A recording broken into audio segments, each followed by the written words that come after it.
Ինչ տեղի ունեցավ դեկտեմբերի 18-ին Մայրաթոր Սուրբ Էջմիածնում։ Ուրեմն Նիկոլ Փաշինյանի կողմից դեռ նախապես հայտարարված այսպես կոչված եկեղեցին մաքրելու օպերացիայի շրջանակներում նրա հրամանով եկան փոքրաթիվ խմբավորումներ, որոնց մեջ էին նաև դեռ հոգևորական համարվող մեզ բոլորիս հայտնի անձինք։ Ճիշտ է, Նիկոլ Փաշինյանը իր խոստումը պահեց եկեղեցին մաքրելու մասով, բայց ոչ այնպես, ինչպես ինքն էր պատկերացնում, քանի որ այս վերջի գործընթացների արդյունքում եկեղեցում ջրիերես ելան որոշ հոգևորականներ, որոնց հեռացումը Մայրաթորից իսկապես կարելի է համարել եկեղեցու մաքրում։ Բայց այստեղ ամենազավեշտալին եւ կանխատեսելին այն էր, որ Նիկոլ Փաշինյանը հերթական անգամ խաբեց եւ գցեց իր հետևորդներին, քանի որ նա ամիսներ առաջ հայտարարել էր հավաքագրում եւ խոստացել էր, որ ինքն է առաջնորդելու այդ շարժումը դեպի Մայրաթոր կաթողիկոսի հրաժարականի պահանջով, բայց իրեն հատուկ ձևի վախկոտի պես թաքնվեց եւ իր փոխարեն ուղարկեց այս ամիսների ընթացքում հավաքագրված ընդամենը 150-ից 200 հոգի մարդ, այն էլ ոչ թափ վիճակում, բնականաբար ուժայինների ուղեկցությամբ։ Արդյունքում եկեղեցու կողքին կանգնած մարդիկ հոգևորականների գլխավորությամբ կանխեցին վայրակացություններից Մայրաթորը։ Բայց նաև պետք է ազնիվ գտնվենք, այո, սա շատ կարևոր հաղթանակ էր, բայց այն շատ փոքր հաղթանակ էր եւ ոչ վերջնական, քանի որ ամեն ինչ դեռ առջևում է։ Ուրեմն եկեղեցում իրավիճակը այսպիսին էր. մի կողմից հավատավոր ժողովուրդներ, իսկ մյուս կողմից եկան ինչ-որ գազելային հոգևորականներ, ԱԱՑ եւ ոստիկանական աշխատակիցների ուղեկցությամբ։ Եկան հերվից ինչ-որ բաներ խոսեցին եւ արագ հեռացան։ Մենք ներկաներս նույնիսկ չենք լսել նրանց խոսքը։ Մենք դրան ծանոթացել ենք դրանից հետո լրատվականների միջոցով։ Եվ պետք է նշեմ նաեւ, որ այդ ընթացքում այդ ժողովրդի գաղափարական հատվածը իրեն պահեց շատ բարձր մակարդակի, սկզբունքային, կազմակերպված եւ ամենակարևորը շատ վճռական, եւ որի արդյունքում էր, որ այդ օրվա բոլոր սցենարները Նիկոլ Փաշինյանի տապալվեցին։ Բայց չնայած այդ տապալված սցենարներին, այդ օրը տեղի ունեցավ բավականին ամոթալի իրադարձություններ, որին օրինակ հատուկ ուշադրության է արժանի ոստիկանության գործելավոճը։ Առաջին հայացքից մեզ թվում էր, որ ոստիկանությունը իրեն չի պահում իր հատուկ ձևով, այսինքն չեն ծեծում մարդկանց, բերման չեն ենթարկվում, բայց նրանք այդ օր արեցին ավելի վատ բան, քան օրինակ ժողովրդին ծեծելը կամ ժողովրդի մեջ նռնակներ նետելն է։ Որպեսզի իրավիճակը պատկերացնեք, եկեղեցու ձախ կողմում կանգնած էր հավատավոր հոտը, աջ կողմում կանգնած էր սպիրտի հոտը։ Իդեպ սպիրտի մասով ներկաները կփաստեն, որ չեմ չափազանցնում։ Եվ ոստիկանությունը ձևացնում էր, թե իբր պահում է երկու կողմերին։ Բայց ինչ որ հրաշքով աջ կողմի ոստիկանական պատնեշը առանց որևէ ուժի կիրառման բացվեց եւ ճանապարհ տրվեց այդ գրոհայիներին հարձակվել Մայրաթորի վրա։ Նրանք սկսեցին հարվածնել հասցնել տաճարի դռանը։ Իսկապես իմ այս պայքարի տարիների ընթացքում ես ավելի ցավալի բան չէի տեսել, երևի դա է պատճառը, որ որոշեցի նման ֆորմատով հանդես գալ։ Բայց փաստը մնում է փաստ, որ ոստիկանությունը տվեց ճանապարհ գրոհայիներին հարձակվելու Մայրաթորի վրա։ Բայց ուժայինների խայտարակությունները միայն այդ ոստիկանության գործելավոճով չավարտվեց, նաև ուշադրության է արժանի ազգային անվտանգության ծառայության աշխատելավոճը։ Ուրեմն երբ գազելականները եկան, նրանք շրջապատված էին ԱԱՑ աշխատակիցներով, իհարկե առանց համազգեստի, առանց ինչ-որ տարբերանշանների։ Եվ այստեղ հարց է առաջանում, որ օրենքով, ում որոշումով կամ որ տրամաբանությամբ էր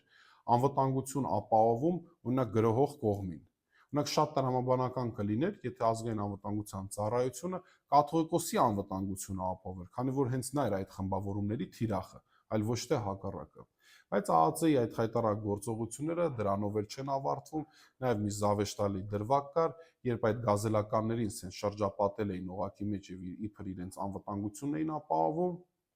այդ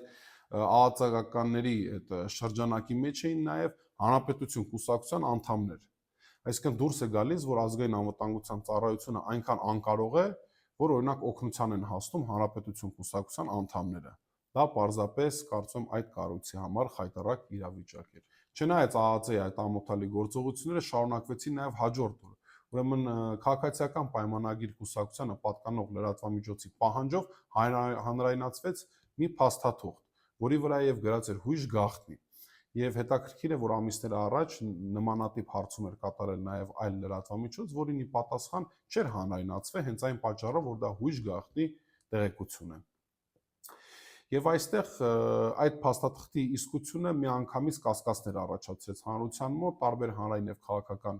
գործիչներ սկսեցին մեկնաբանել եւ ապացուցել, որ այդ թուղթը կեղծ է, քանի որ այնտեղ կան անհամապատասխանություններ թե լեզվական ձևակերպումների մասով, թե ընդհանուր այդ տեքստի, տեսքի եւ ընդհանուր այդ ձևաչափի պատճառով։ Բայց անգամ եթե ընդունենք, որ այդ փաստաթուղթը իրական է, Օրինակ ես կարծում եմ, որ օրինակ ազգային անվտանգության ծառայության աշխատակիցները մանկահասակ դպրոցահասակ մարդիկ չեն։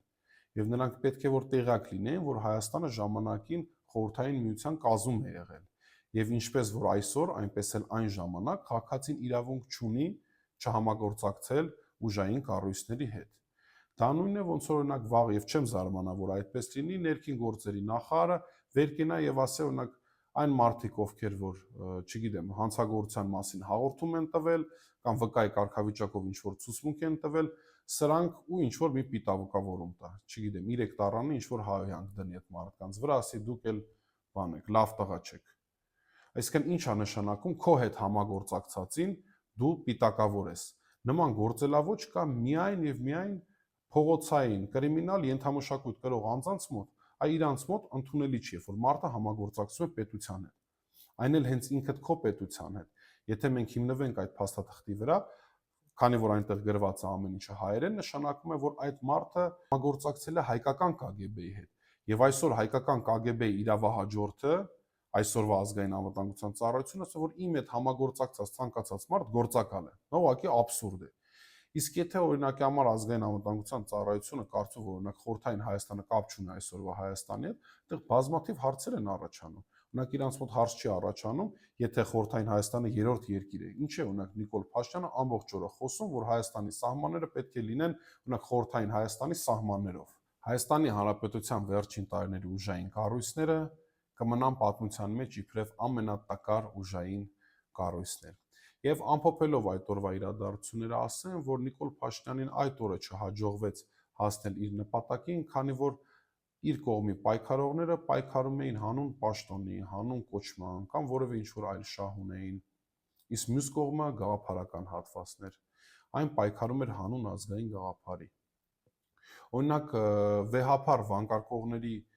խոսքը գալիս էր իրենց սրտից, իրենց հոգուց։ Իսկ օրինակ կտրիչ հեռացիր գոռացողների շուրթերից հենց այդ պահին կարդացվում էր, օրինակ ես ուզում եմ դառնալ մարզպետ։ Եվ հենց դա է պատճառը, որ նրանք չկարողացան հասնել իրենց նպատակին։ Իհարկե, գաղափարականին հաղթել անհնար չէ, բայց այն բարդ է։ Բարդ է, որովհետև գաղափարական կռիվ տվողը չունի ինքնազոհության սահմաններ։ Եվ այդ օրվա ժողովուրդը ցույց տվեց, որ ինքը այդ սահմանները չունի։ Բայց նաև սա չի նշանակում, որ Նիկոլ Փաշինյանը չի կարող հասնել իր նպատակին։ Այո,